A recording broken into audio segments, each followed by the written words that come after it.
Salut les amis, aujourd'hui on va s'intéresser à cette petite pièce de 1 euro, première carte grecque, avec la célèbre chouette.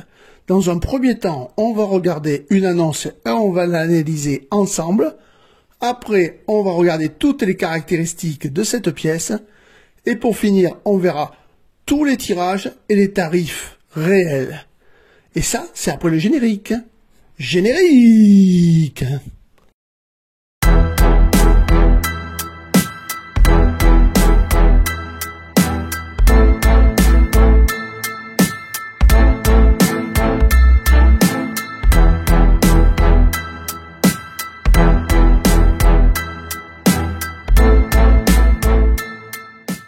Regardons tout d'abord l'annonce. Pièce grecque de 1 euro, très rare, revendable 100 fois plus cher que le prix acheté. Le prix est de 600 €. Alors, soyez très attentifs aux photos. Si on regarde la première photo, on voit que la pièce date de 2003. Il n'y a rien dans les étoiles. C'est bien la pièce grecque avec la chouette, c'est bien le 1 euro, mais il n'y a rien dans les étoiles. Ça, c'est bien. Et on va voir sur quoi s'est basée l'annonce. L'annonce s'est basée sur une autre annonce où on voit que la personne essayait de la vendre à 1000 €. Mais regardez bien, là, c'est pas la même. Là, l'année, c'est 2002 et il y a la petite lettre S dans la toile du bas. Donc, rien à voir déjà avec les photos précédentes qui sont en vente. Notez bien, en vente 2003, basé sur une annonce d'un particulier qui ne connaît pas non plus les catégories, mais lui, de 2002, avec la lettre S. Si l'on regarde les détails, elle nous met la pièce grecque de 1 euro très rare, revendable 100% plus cher que le prix acheté. Vous pouvez la revendre à un prix de 850 voire 1000 € ou la garder dans votre collection. Et là, elle nous met 1 euro 2002, alors que sa pièce est de 1 euro 2003 et qu'elle n'a pas, bien sûr, la petite lettre. Les caractéristiques de la pièce sont les suivantes. L'émetteur, c'est la Grèce. La période, c'est la Troisième République depuis 1974. C'est un type de pièce courante. Les dates vont de 2002 à 2006 pour ce type de pièce. Sa valeur faciale en euros est de 1 euro. Sa devise, bien évidemment, c'est l'euro. Sa composition est bimétallique avec un centre en nickel, recouvert de cupro-nickel et d'un anneau en laiton de nickel. Son poids est de 7,50 grammes, son diamètre de 23,25 mm, son épaisseur de 2,33 mm, sa forme est ronde. Sa technique est une frappe à la presse, son orientation est une frappe médaille. Sur la tranche, alternance de parties lisses et de parties cannelées. Le graveur, c'est Georgios Stematopoulos. Les ateliers sont la monnaie nationale de la Banque de Grèce à Athènes, qui frappe monnaie depuis 1972. Vous voulez soutenir et ma aussi, chaîne, c'est là où il y a les petites soutenir lettres, mon la monnaie travail de et mes Finlande. vidéos. À Alors 21, n'hésitez pas à cliquer sur le qui bouton tape rejoindre. monnaie depuis Je vous en remercie. 1988. Petit aparté, petite pub pour mes propres livres, c'est normal. Alors, je suis sûr que pour ceux qui ne les ont pas encore achetés, vous serez peut-être intéressés par ces 3 premiers livres indiquant comment collectionner les euros de France, d'Espagne et aussi d'Allemagne. Je vous dis à très très vite, je vous mets les liens en dessous de la vidéo et un au-dessus. Sur l'avers, dans la partie centrale, la pièce de 4 drachmes de l'Athènes antique sur laquelle figure une chouette. C'est une pièce dans une pièce, entourée des 12 étoiles de l'Union européenne sur le pourtour. De part et d'autre de l'étoile, en bas au centre, le millésime divisé en 2 groupes de chiffres. En haut, au-dessus de l'ancienne pièce, la marque d'atelier. À l'intérieur de l'ancienne pièce, à droite de la chouette, le chiffre 1. Et juste en dessous, le mot euro, écrit en grec.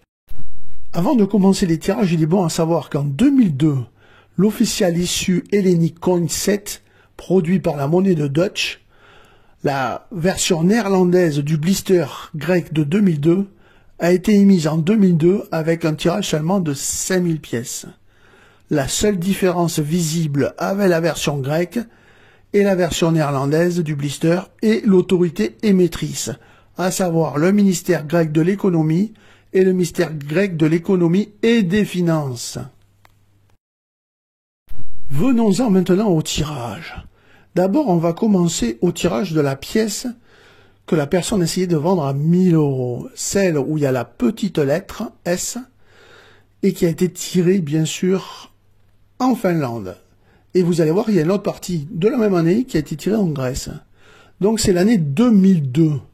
Alors, pour le tirage grec, 61 554 945 dans l'état AB jusqu'à l'état sup, elle ne vaut que sa valeur faciale de 1 €. En splendide, elle vaut 5,50 € et en fleur de coin, quand même 10 €. Et vous avez 72% de la trouvée dans votre porte-monnaie. Pour l'année 2002, toujours version grecque, il y a eu aussi le tirage brillant universaire, le tirage BU, avec seulement 54 945 exemplaires. Seulement 2% de chance de la trouver dans votre porte-monnaie, et pourtant elle ne vaut que 8 €. Et il y a eu aussi le tirage de l'anecdote que je viens de vous fournir. Donc seulement 5000 exemplaires, le BU avec une erreur de la Dutch Mint. Alors là, seulement 0,3% de chance de la trouver. Et je ne peux pas vous indiquer de cotation car les 5000 exemplaires restent bien chez les collectionneurs. Ils ne les revendent pas. Et enfin, le tirage qui nous intéresse, c'est celle où la personne a voulu la vendre à 1000 €. Le tirage finlandais avec le petit S dans l'étoile du bas. Énorme tirage, 50 millions de pièces.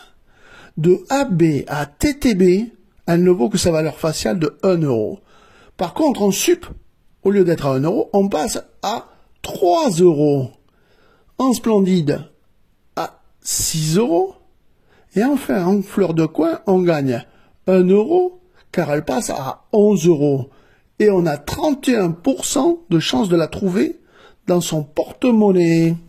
Maintenant, passons à la pièce de l'annonce de la dame. Pas celle des 1000 €, mais celle où elle pense qu'on peut multiplier par 100.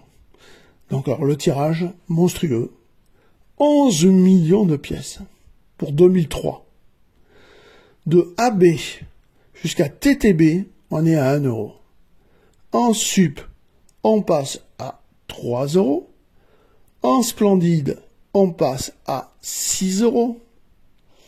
Et on est à 11 € en fleur de coin, c'est-à-dire l'état neuf, avec 21% de chance de la trouver dans votre porte-monnaie. Alors vous avez bien compris, mes amis, dans certaines annonces, d'abord, quand vous vendez une pièce, ne vous basez pas sur d'autres annonces qui ont la même pièce que vous, ou une pièce à peu près semblable. Déjà, les pièces différaient dans cette annonce-là. De plus, elle s'est basée sur une personne qui n'y connaissait rien et qui mettait n'importe quoi comme cotation. Donc, basez-vous sur des livres, basez-vous sur des professionnels qui connaissent les cotations avant de mettre votre propre cotation, à moins de vouloir faire ça au poker. Mais autrement, basez-vous sur des faits réels. Je vous dis à très très vite et regardez la suite. Si vous avez aimé ma vidéo, n'hésitez pas à la partager sur les réseaux sociaux. Un petit pouce bleu, ça fait toujours plaisir. Un abonnement, c'est gratuit et ça fait encore plus plaisir. Et pour les plus généreux d'entre vous, rejoignez-moi. Je vous dis à très très vite pour une nouvelle vidéo.